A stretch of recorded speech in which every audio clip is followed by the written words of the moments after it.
Welcome to an episode of AMI's Health Viewpoint. I'm talking with a very special guest today, Dr. John Rosa. A little background on John: he has 16 integrated practices in the DC area. He is an expert and a surrogate to the White House on addiction and mental health. He's a consultant for Homeland Security and other federal agencies on the same topics.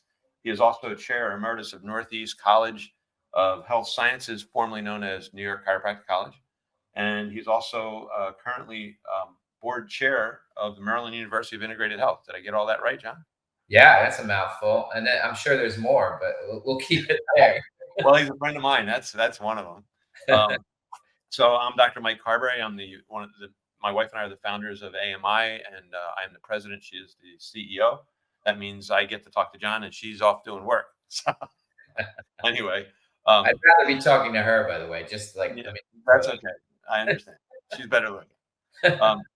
So we're going to talk about a topic that John and I talk about a lot when we get together. And we had to come up with a name, so we came up with a good name, and we think it's going to be called the Post-COVID Emerging Ideas on Health and Healing the Body, New and Old.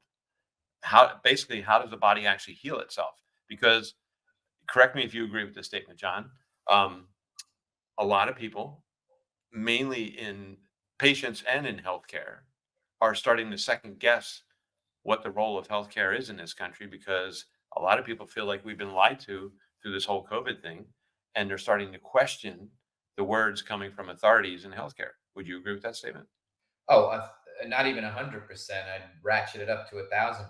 There's an undertow of, Dr. Google is always the smartest guy in the room, right? Until you realize it's not, because you never know what information you're getting there. Right. Or It's so who's feeding it? so confusing and so divisive and like the human brain only has a certain capability of understanding right from wrong, and what you tend to do is follow and not lead. Most people are following, and Right. there are some leaders, and those leaders have had disinformation campaigns that we can't control, and it makes the masses very, very confused. So you're 100% right. Post COVID is not COVID was a mess in and of itself, but post COVID has just been a free fall. Yeah, it's just the whole idea of we have a vaccine and you're going to one shot and you're done. And then it's like, well, you need a booster. Well, you need another booster. Oh, well, you can still get COVID, but you're not going to get it as bad. Well, oh, the death rate is just as high. Well, but you at least got the vaccine. Do you like what you're hearing? I'd like to hear from you, so comment below. And if you haven't done it already, subscribe to our channel and share it with your friends. And Yeah. people are starting to question it. Somebody very near and dear to me, I don't want to say who, but she's in her 90s, and she just got the shingles vaccine. She got the first one, and then she got the booster. And after the booster, after she recovered 3 weeks later, she went back to the pharmacy and said, "I got really sick after that." And they said, "Yeah, people usually do." She's like, "Well, I took it to not get sick." Yeah. Well, that's just the way it works. Yeah. So it's like, I mean, the confusion. Think about the mental health aspect of the noise that has been accumulated. Of wear a mask or you're going to die. No, wear 3 masks. No, I think you should layer with a cloth, a paper, and an N95. Or don't wear a mask at all. It doesn't help you whatsoever. Don't get vaccinated. It's going to kill you. Get vaccinated, not once but twice. Get the boosters. It's like every time you look and listen, your brain can't get your head around it. And meanwhile, it's the emergency of it all, a knee jerk reaction. It caused everybody to move down a certain path without knowledge of what repercussions would be there. And right. now we're seeing the repercussion, and the damage is no one wants to admit the downfall of what took place. I'm fine with it. If you just explain to me, we did something for a certain reason, we found out what happened as a result. Here's the things we will do in the future, and here's the things we will never do again because it didn't work. Like, at Right. least show a path to me that you have some compassion and understanding what took place. That's how we do research, right? And sometimes you make mistakes, and sometimes you like, oh my God, this worked. Right. But let's talk about that at least, I hear doctors saying that, like, well, if we're not allowed to challenge this, that's not actually practicing medicine. We're supposed to be reporting what's happening when the people do these protocols. And if we Right? get in Well, trouble for doing it, yeah, that is authoritarianism, and it's not research and it's not practicing medicine. it's dangerous. It really is. It's funny. you and I do a lot of talks, and I know you research, and I research, and I did a lecture for Florida Chiropractic Association, and I was doing research on how effective is certain types of surgeries. And I looked up back surgery, and I had people claiming it was somewhere between 25% and 90% successful. I'm like, that's such a big spread. That's like that's not That's even like shooting or throwing something up in the air and hope see what lands in the circle. It's But like, isn't that medicine in general? I mean, that's why the system's so damn broken, because yeah, it's based on a test of 3 people or 30 people or 40 people, and you make a decision on the rest of the population based on outcomes from a study that doesn't even make sense. right. That, So the where we study had, that was different studies, but the one that I cited in my presentation was there was a guy from Harvard in the orthopedics department, and he said back surgery has no better than if we're lucky if it has a 50-50 chance. right. So that's getting back in the neighborhood of real. I've always heard 25%, that 75% of surgeries are repeated in 2 years. But then I looked at knee surgery, and I saw knee surgery somewhere between 70 and 98% successful. I'm going 98% successful. This is for knee replacement surgery. So I found a study from a guy, that's what's his name, Joseph Bernstein. He's an orthopedic department of the University of Pennsylvania. So what he did was he followed people after the surgery, and these are people that were deemed successful surgeries. And he said that 1 out of 200 die within 90 days, and that's much higher than normal. So that's not even reported. Yeah. Like, Not so even the side effect you want reported, right? that's exactly right. I mean, research. When I studied statistics in undergrad, which I did because my undergrad degree is in marketing, and marketing is very big on statistics. The conclusion I made after statistics 1 and statistics 2, which was a whole year of statistics, is you can make statistics say whatever you want, and that is what is done. A So thousand I think percent. America got a big dose of that. I think in the last couple of years, realizing, wait a minute, the president said 1 shot you'll never get the illness, and he's got every booster, and he's had it twice that Yeah. we know of. Um, it just doesn't make sense. No, and look, in general, what happens in medicine is they have something, a procedure or a process that they think may work, and then it goes to the masses as opposed to that individual thing it was actually made for. We see that with mental health. We see that with the opioid crisis. We see that with failed back surgery. We see it with, you're using an example of knee and back. This is a great example. We're in practice a long time, right? Right. I know I don't send for an MRI unless I know what the results are before the test comes back. And Right. it's only because there's just no way that every sign and symptom points to it. So I didn't send for 1,000 MRIs in my lifetime. I've sent for X because I knew I had an outcome. From there, you have surgeries for a knee or for a back. And the reason it was created is because in a certain instance, it does work, but you don't have surgery on everybody who claims back pain with a little radiation into the buttock, or knee pain because they can't walk a little bit. When you do it to everybody who makes that statement, that's why you have so many failed back. Like, I know there's surgical back surgery for a sequestered disc where a fragment is sitting out of the disc, crushing a nerve. Like, they get surgery the next day. It's a miraculous recovery of like, oh my God, why did I wait that long? Right. But the other 90,000 that happened that day had Yeah. nothing to do with that. So and opioids, look at that as an example. It was made for crush injuries, sickle cell anemia, kidney stone passing, cancer pain. Yeah. But what happened? Everybody who was in pain got an opioid. And You now know. mental health is the same story. Yeah. You complain of Exactly. some mild anxiety, and anxiety is not a disorder. You're anxious. Right. Depression's not a disorder. You have depressive states, because if you don't, you're not a human being. But now let's prescribe our way through every single person who says, I had a bad day today. Right. So I started doing research on some of the common treatments done for the orthopedic conditions that we're talking about. And I was really surprised to find this. Now, I came upon a study looking at how well America does. And it says of all the top industrialized nations of the Office of Economic and Cooperative Development, that's part of the UN, the United States has the highest suicide rate. I'm like, what? Yeah. Did you know last year there was 2 suicides for every homicide in the United States? Did you know that? Yeah. I mean, the It's number, ridiculous. So wait, wait, wait, wait, hear what I found. So I started looking at, okay, what do they most commonly do? We already said the opioids are bad, and I know the antidepressants have the side effect of suicide and homicidal behavior. So I looked at cortisone and never knew that one of the side effects of cortisone is suicide. Yeah, think Did about you know that. that? No, that I did not know. You're adding to my 12 hours worth of lecturing right now. I, That I, doesn't I was floored. surprise. It's been on the market for 40 years. I Yeah, was and floored. guess if you had to do the numbers, when I'm a statistics guy too, right? So the fact that we have 500,000 prescriptions for opioids written every day and 700,000 prescriptions for antipsychotics or psychotropic drugs every single day. How many cortisone shots are delivered every single day? Probably more than both of those combined. Right. So yeah, I mean, we have such a broken system of part of it is the greed of coding. So we need to get this extra thing back in, and the other is just false information of whether it works or not.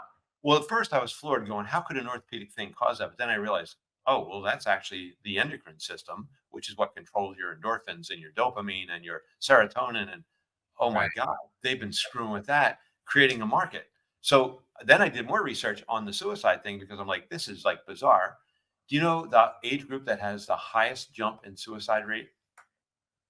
It's the younger generation.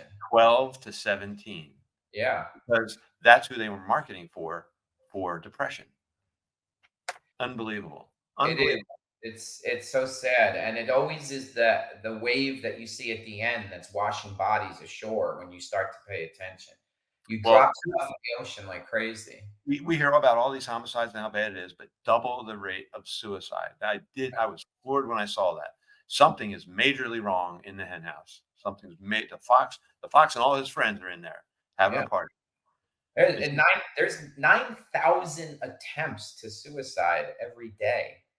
that's crazy. 9,000 people attempt 33,000 or between 33 and 40,000 people seriously think of suicide on a daily basis. Daily.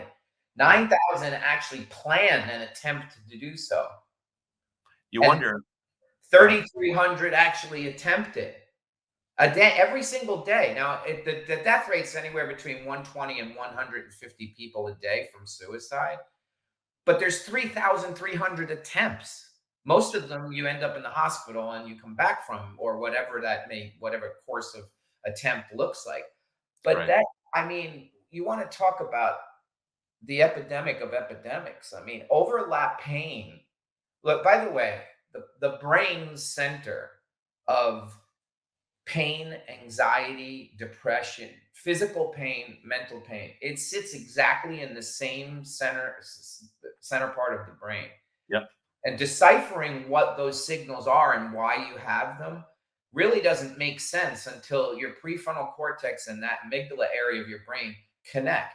And that's in your 24, some people say as far as 26. So when you say that suicide rate is increased in that 12 to 17 range, of course it is, because they don't understand what the reality is around them. They can't connect the front and the back, but yet they get fed all this consistent information, whether it's through social media, whether it's through a medical procedure, whether it's through the vaccines that were then dropped into that age group who never should have been exposed to it at all. Like there's a million reasons on this. It's a hockey stick. It was like bad, bad, bad. And it was bad. It was really bad. And then COVID pops in, and now we got this massive jump in all complications. It's Right. insane. And the fact that doctors can't speak out about observing any of these things, I kind of feel like we're in a big experiment that big pharma and the government are using us as the guinea pigs to see what happens. And it's not okay. It's not No. okay. And add societal BS to all of it and overlap what they're doing in the medical system. How does the brain, it's like sometimes I do it myself. I'm like, I feel like my own computer. I have 19 tabs open, 3 of them are frozen, and I hear music in the background, and I don't know where it's coming from. It's like, it's like you just get so, and it's so It is just different. I'm just kidding. at some No. point your brain is like, I don't understand. And then let's add everything else around it, all the things that we know, like we have control over. That's why I love chiropractic and the integrative approach, because if you look at health overall, there's 10 doors with locks on them to health, right? And Right. Two of them we don't have keys for, and that's aging. I mean, if we fix that, God, I mean, it's lightning in a bottle. And genetics. Like Right. genetics and aging are two things you can't control. But what about obesity? What about the sun avoidance? What about chronic muscle fatigue and problems? What about mental stressors? What about uh, sedentary lifestyle, refined sugar and flour and oils in your diet, or sleep loss, smoking? Like those are all keys that we, as us, as an integrative approach with chiropractic as the gatekeeper, we have 8 keys to the door. Like, Right. and that's healthcare, not this insanity sick care model that was being thrown upon us. So I do have a question for you, because you mentioned sun avoidance. You're saying that we avoid the sun too much. Oh, 100%. The Good. thing, The same thing for you. Because some people might think, oh, we need to avoid the sun to be healthy. oh, no, no, no. It's quite the opposite. Everybody Exactly. lather up and don't go out, and not produce. Like vitamin D is the precursor to everything, right? I mean, there's so much that goes on with what is brought in, including that production of cytokines. Right. Cytokines is if you look at the rate limiting factor of taking 5-HT tryptophan to make it into serotonin, which is the one that makes us feel okay and human. When you Right. introduce cytokines into that reaction to produce serotonin, it completely inhibits it. We Wow. are, and cytokines are basically systemic inflammation. What causes it? Every damn thing I just said that we hold the keys to. Yeah. Obesity, cytokines. Sun avoidance, cytokines. Muscle pain and chronic fatigue, cytokines. The Right. mental stressors of all the daily life, cytokines. Smoking, cytokines. Sleep loss, cytokines. Like we're a inflammatory mess. Excuse my We're- French. You could We'll bleep it out. we'll bleep that out, but it's my Sicilian from New Jersey attitude that I'm pissed. I'm actually like I get emotional about it because it's so aggravating because the simplicity of what we already do. That's when you say the old way in healthcare is the new way in healthcare, and they're the same. This is no like we don't we don't drill holes in people's heads to let demons out anymore. Right. It didn't We don't. work. It didn't work. But the things that are been around for thousands of years, the old ways, should be the only way. Forget about the new way because Let me go down a rabbit hole for an example of exactly what you're saying. So I got asked recently, hey, what do you know about uh, PEMF, post electronic magnetic field? I'm like, well, I know people say it's really good, but I don't really know about it. Well, could you do some research on it and do a talk on it? So I said, okay. So I did it. I had no idea. So like it's so simple. When I say it, you're going to go, yeah, that makes sense. So I'm like, well, where does the magnetic field come from? Well, the magnetic field comes from the Earth is in the field of something else that has a magnetic field, the sun. And the sun is bombarding the Earth with electricity constantly. So much so that it made the Earth start to spin, because if you take a metal that's magnetic and you put electricity to it, it starts to spin. That's how a motor works, right? And then it starts to spin around the sun. And the sun is actually spinning around other things. And it's all coming from the sun. So the sun is giving us the electricity that creates a magnetic field that causes gravity on Earth. And that magnetic field is what drives our cardiovascular system, our digestive system, and many other systems in our body. Without it, things don't work so well. And so, who discovered all this and when did they discover it? This is what blew my mind. NASA in the 1960s. And why were they looking at this? Because we were sending people into outer space. right. And they've known it for 50 years, 60 years. And they've told nobody. And now people who are saying these post-magnetic electric fields, people are going, oh, you're crazy. But that's what an MRI is based upon. And Right. that's what, I used to, my practice in Pennsylvania was right down the street from New Bolton Center, which is the University of Pennsylvania's premier veterinary hospital. And I treated a lot of their people, and they let me in there one time. I did a lecture, and there they had the magnetic blankets and the magnetic wraps for the $1 million horse's legs so they would heal better. I'm like, why doesn't the public know this? And then we hear that BJ Palmer was a magnetic healer, so that makes him crazy. I don't think so. I think the avoidance of the sun is killing us. Well, people go, well, why did they look at avoidance of the sun for astronauts? I'm like, did you ever see what they look like when they put their suit on? There's no sun getting in. Yeah, period.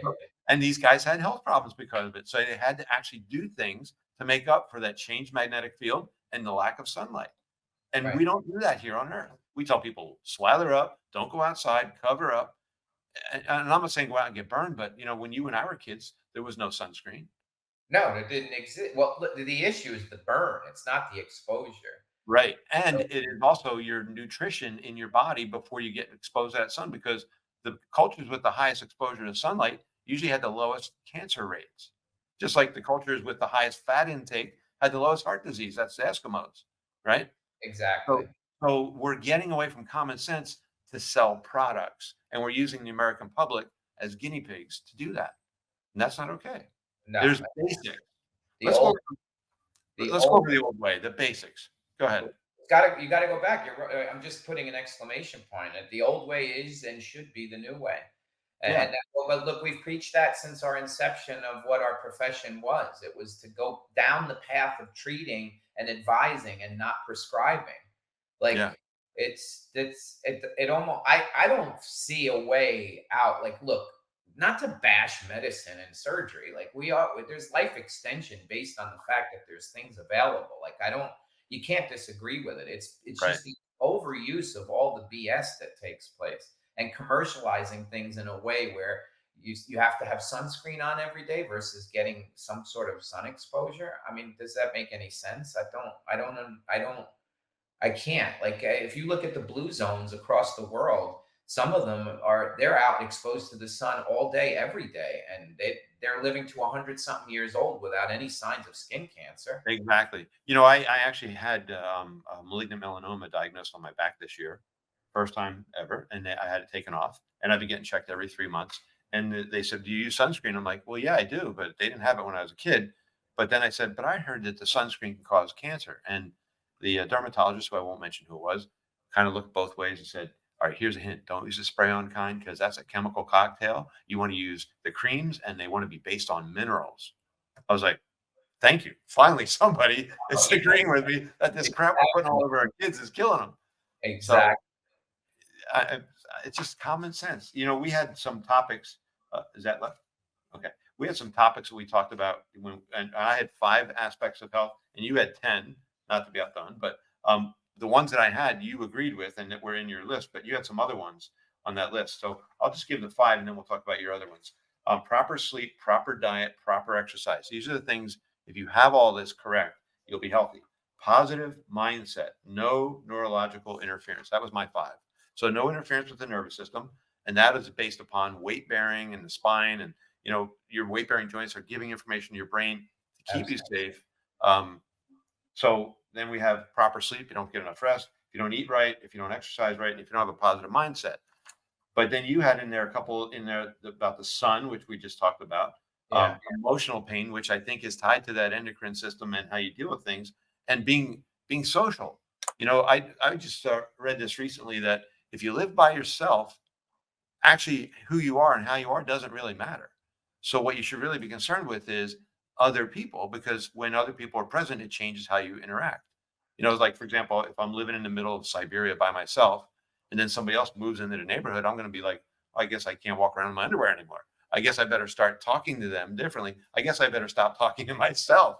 Right. Um, so you would change your behavior. So it's how we interact with others that I think dictates that emotional well-being. And if we're all like eating crap, a lot of the food that we eat in America is banned in Europe.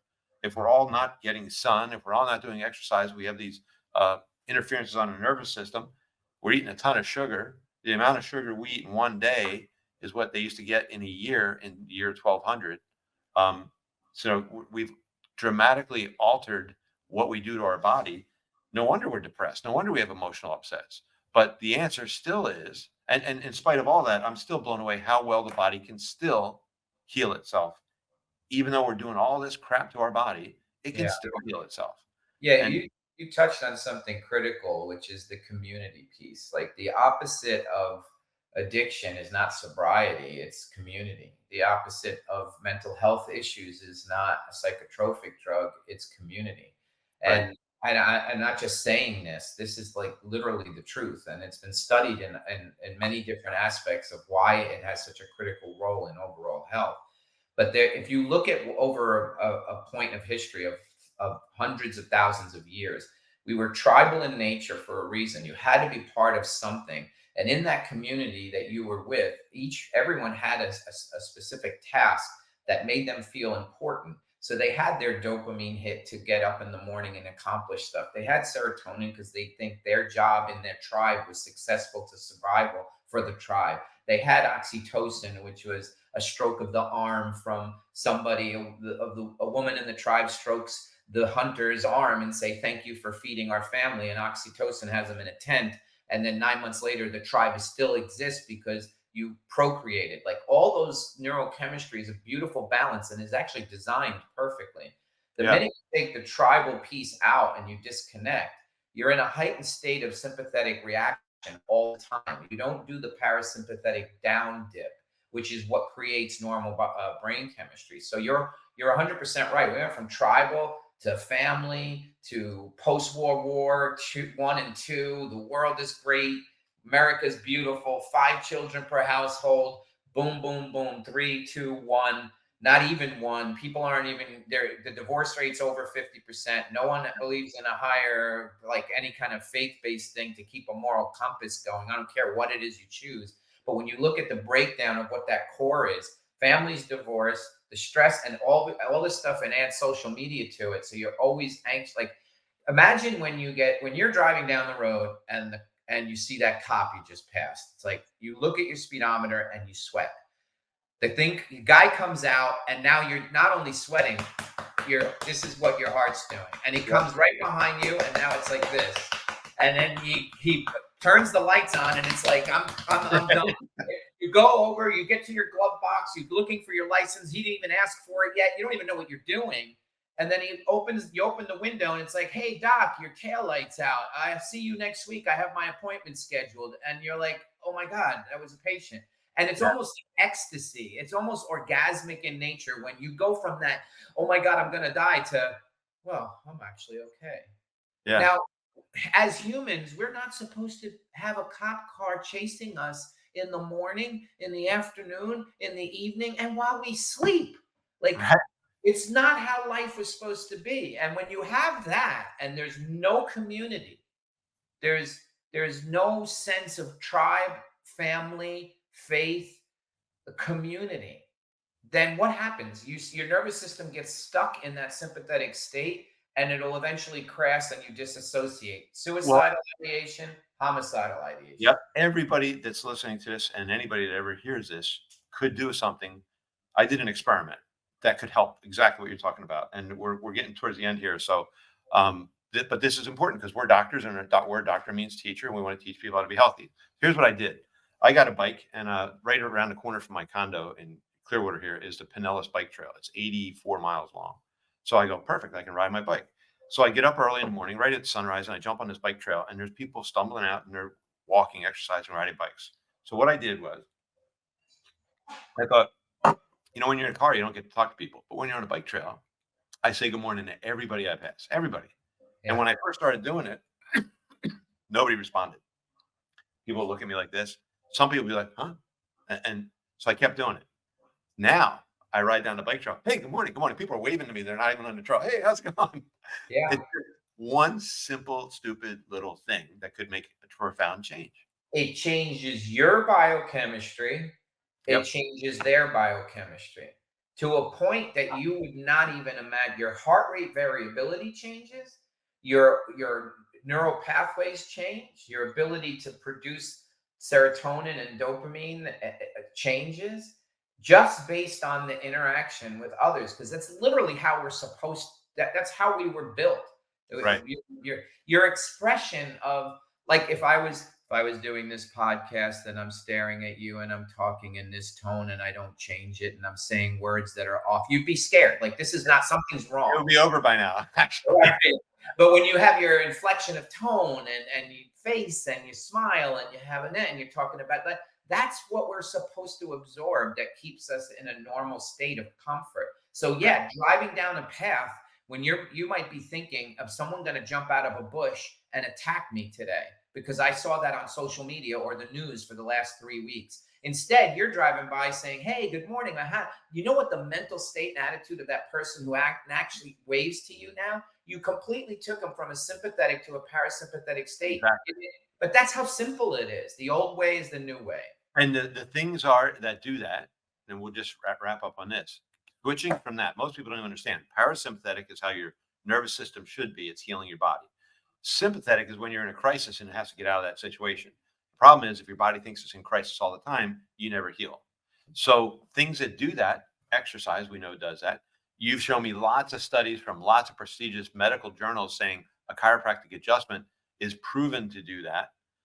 Even the study in Rush Medical years ago said in 2007, chiropractic one adjustment lowered blood pressure longer than any medication ever given.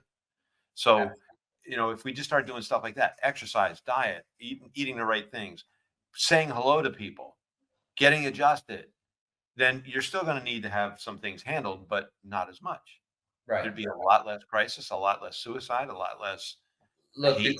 the takeaway and land the plane, we already do all the things we said. We just don't know that we're doing it. And if we're mindful of the fact that we are doing a little bit of behavioral health within our system, of tapping into how people's emotional states are, along with treating them with the pain they may have come in, you're going to be 100% more successful. You're already successful because you don't realize you're actually doing it. The adjustment does it. Your conversation does it. The fact that you lay hands does it. The fact that you take a better history and ask them about things like their family, you're doing it. But consciously know that that's what you're having an effect and impact on. That's quantum physics. When you know what you're doing and you sense it, and so do they, it changes dramatically. We have a different power. 100% agree. 100%.